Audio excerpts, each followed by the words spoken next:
दोस्तों, होली का नाम सुनते ही दिल खुश हो जाता है। हवा में उड़ते लाल, गुलाबी और हरे रंग की तस्वीरें आंखों के सामने आ जाती हैं। ढोल की थाप, गुजिया की मिठास और पिचकारी से उड़ता रंग, ये सब देखकर मन उमंग से भर जाता है। लेकिन क्या आपने कभी सोचा है कि ये रंगों का त्योहार मनाया क्यों जाता है? होली से एक रात पहले हम चौराहे पर आग क्यों जलाते हैं? इसके पीछे की कहानी क्या है? आज मैं आपको ले चलता हूं उस पुराने जमाने में जहां से होली की असली शुरुआत हुई थी। ये सिर्फ एक कहानी नहीं है, ये एक ऐसी सच्ची गाथा है जो हमें बताती है कि बुराई चाहे कितनी भी ताकतवर हो जाए, सच्चाई और भक्ति के आगे उसे एक दिन झुकना ही पड़ता है। तो चलिए शुरू करते हैं। ये कहानी शुरू होती है सतयुग में, जब धरती पर असुरों का राज था। उस समय एक बहुत ही शक्तिशाली और क्रूर असुर राजा था जिसका नाम था हिरण्यकश्यप। वो कोई आम असुर नहीं था, उसके मन में पूरे ब्रह्मांड पर राज करने की भूख थी। लेकिन उसकी इस ताकत के पीछे था एक गहरा दर्द। भगवान विष्णु ने उसके प्रिय छोटे भाई हिरण्याक्ष का वध किया था और हिरण्यकश्यप के दिल में उसका बदला लेने की आग धधक रही थी। इसी सपने को पूरा करने के लिए हिरण्यकश्यप मंदराचल पर्वत पर जाकर घोर तपस्या करने बैठ गया।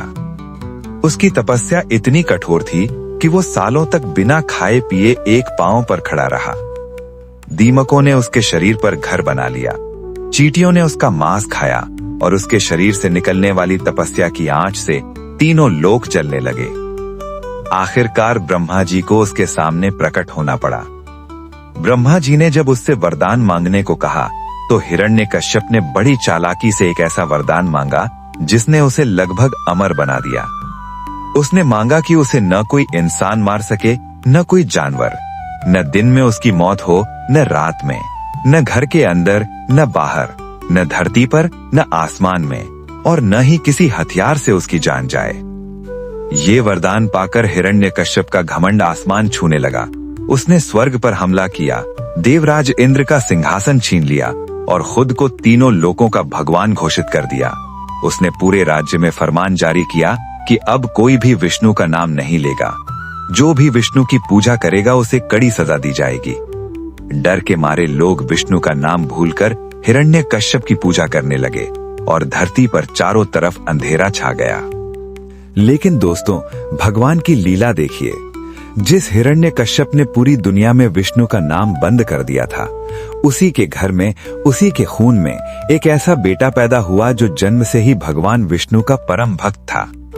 उस बालक का नाम था प्रहलाद।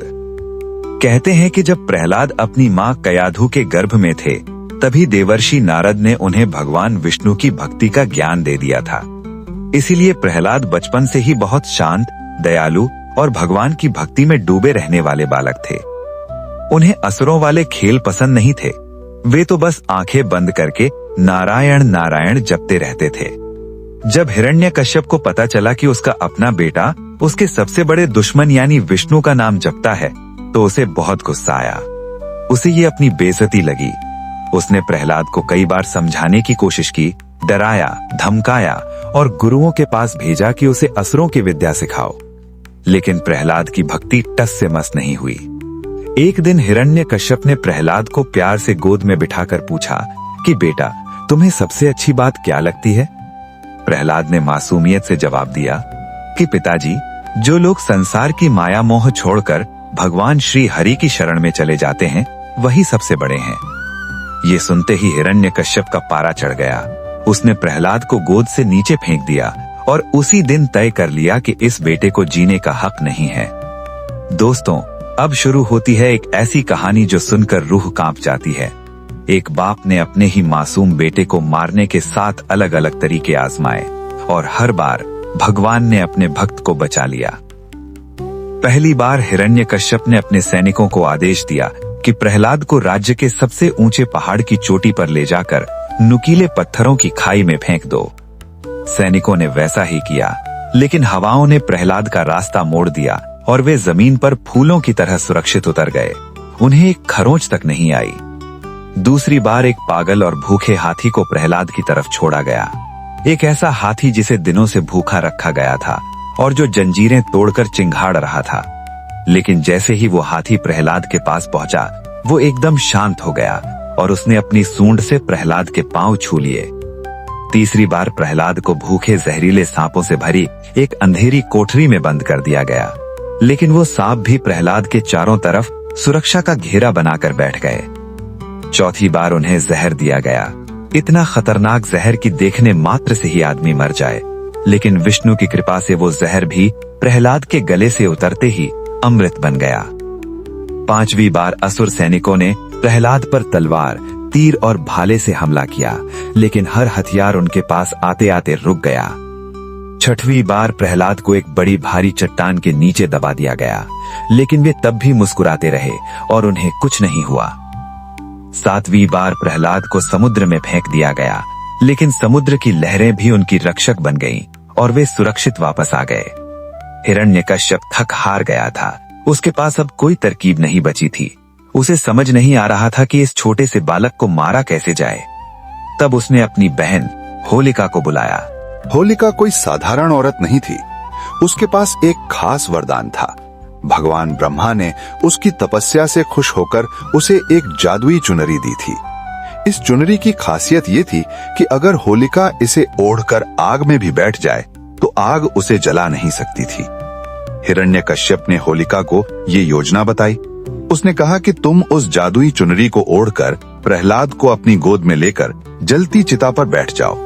आग प्रहलाद को जला देगी और तुम सुरक्षित बाहर आ जाओगी। होलिका अपने वरदान के घमंड में थी, उसने बिना सोचे हाँ कर दिया। अगले दिन राज्य के बीच में लकड़ियों का एक बड़ा ढेर बनाया गया। पूरी प्रजा डरी और सहमी हुई ये देख रही थी। होलिका जादुई चुनरी ओढ़कर उस चिता पर चढ़ी और प्रहलाद को प्यार से अपनी गोद में बिठा लिया। प्रहलाद के चेहरे पर जरा भी डर नहीं था। उनकी आंखें बंद थीं और होठों पर सिर्फ एक ही नाम था, श्री हरि श्री हरि। सैनिकों ने चिता में आग लगा दी। देखते ही देखते आग की लपटें आसमान छूने लगी। हिरण्यकश्यप अपने सिंहासन पर बैठा पागलों की तरह हंस रहा था। लेकिन तभी एक जोरदार आंधी चली। हवा का एक तेज झोंका आया और होलिका के शरीर से वो जादुई चुनरी उड़कर सीधे प्रहलाद पर जा गिरी। चुनरी ने प्रहलाद को पूरी तरह ढक लिया। आग की लपटों ने होलिका को घेर लिया। जो आग प्रहलाद को छू भी नहीं पा रही थी, उसी आग ने होलिका को जला दिया। वरदान का गलत इस्तेमाल करने के कारण होलिका उसी आग में जलकर राख हो गई। जब आग बुझी तो सबने एक चमत्कार देखा। राख के ढेर के बीच में प्रहलाद सुरक्षित बैठे थे और मुस्कुरा रहे थे।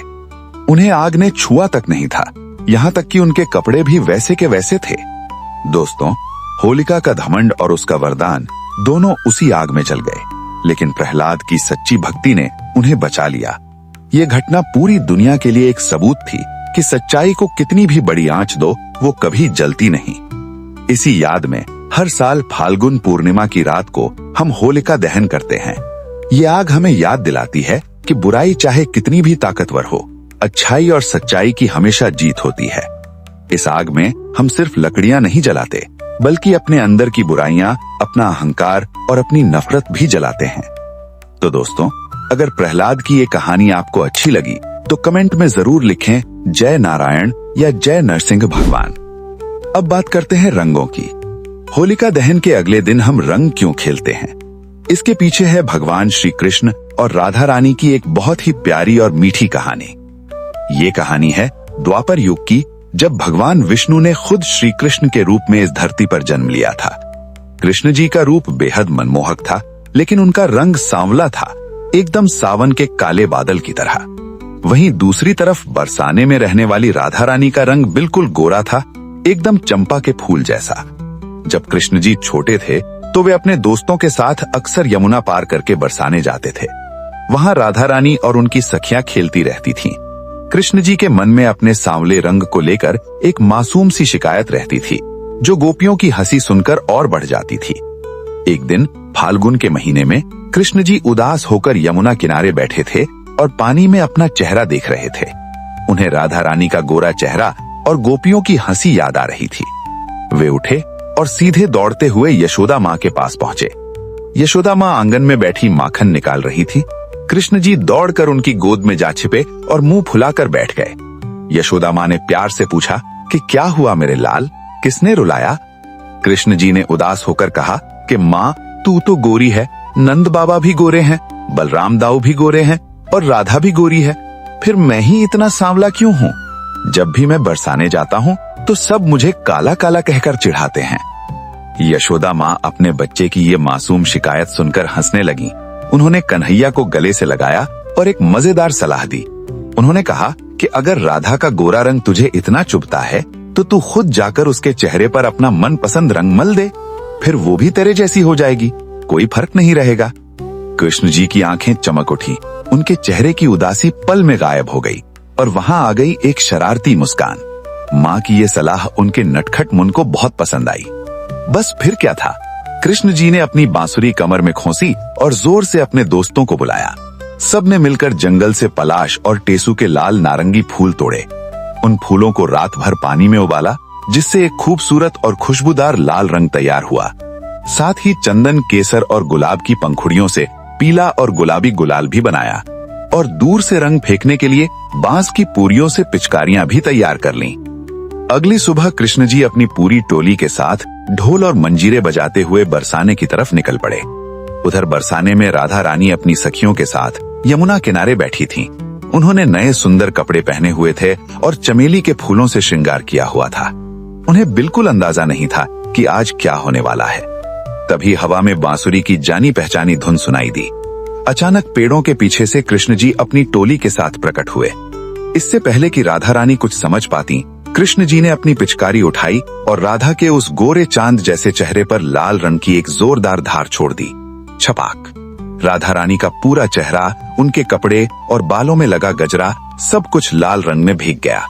कृष्ण जी के इशारे पर उनके दोस्तों ने भी गोपियों पर गुलाल उड़ाना शुरू कर दिया। देखते ही देखते पूरा आसमान रंग बिरंगे बादलों से भर गया।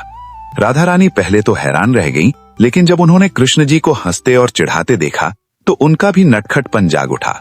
उन्होंने अपनी सखियों को आवाज दी और सबने मिलकर कृष्ण जी और उनके दोस्तों पर रंगों की बारिश कर दी। कृष्ण जी ने हंसते हुए कहा कि राधे, आज तो बुरा न मानो होली है। अब देखो, हम दोनों बिल्कुल एक जैसे लग रहे हैं। न तू गोरी रही न मैं सांवला। आज तो सिर्फ प्रेम का रंग है। और दोस्तों, वो दिन इतिहास बन गया। यशोदा माँ के उस छोटे से सुझाव ने और कृष्ण जी की उस प्यारी सी शरारत ने हमें दुनिया का सबसे खूबसूरत त्योहार दे दिया, होली वाली होली। दोस्तों, इस दिन जो रंग खेले जाते हैं वे सिर्फ रंग नहीं है। लाल रंग है प्रेम और ऊर्जा का, पीला रंग है ज्ञान और खुशी का, गुलाबी रंग है कोमलता और अपनेपन का, हरा रंग है नई शुरुआत और उम्मीद का। जब कृष्ण जी ने राधा को अपने रंग में रंगा था तो ये सिर्फ रंग लगाना नहीं था, ये था सारे भेद मिटाना। ये था ये कहना कि तू और मैं अलग नहीं है। और यही तो होली की असली भावना है। इस दिन हम सारे गिले शिकवे भूलकर एक दूसरे को रंग लगाते हैं। कोई छोटा नहीं, कोई बड़ा नहीं, कोई अमीर नहीं, कोई गरीब नहीं, सब एक ही रंग में रंगे नजर आते हैं। तो इस बार जब आप होली खेलें तो सिर्फ किसी के गाल पर रंग न लगाएं, बल्कि अपने दिल की सारी कड़वाहट और नफरत भी उसी रंग में घोलकर मिटा दें। किसी रूठे हुए को मना लें, किसी अजनबी को अपना बना लें। दोस्तों, आज की इस कहानी में हमने देखा कि प्रहलाद की भक्ति 7 बार मौत के मुंह से वापस आई। होलिका का घमंड उसी आग में जल गया जिसमें वो दूसरों को जलाना चाहती थी। और कृष्ण जी का प्रेम एक मीठी सी शिकायत से उठकर पूरी दुनिया को रंग बिरंगा बना गया। यही है होली का संदेश। बुराई जलती है, प्रेम नहीं जलता, भक्ति कभी नहीं हारती। आप सभी को रंगों और प्रेम के इस महापर्व की बहुत बहुत शुभकामनाएं। हैप्पी होली। और दोस्तों, अगर ये कहानी आपको अच्छी लगी तो इस वीडियो को लाइक करें, अपने दोस्तों और परिवार के साथ शेयर करें और इस चैनल को सब्सक्राइब जरूर करें ताकि ऐसी और कहानियां आप तक पहुंचती रहें। कमेंट में लिखें राधे राधे या जय श्री कृष्ण और बताएं कि आप कहां से देख रहे हैं। मिलते हैं अगले वीडियो में, तब तक के लिए जय श्री कृष्ण।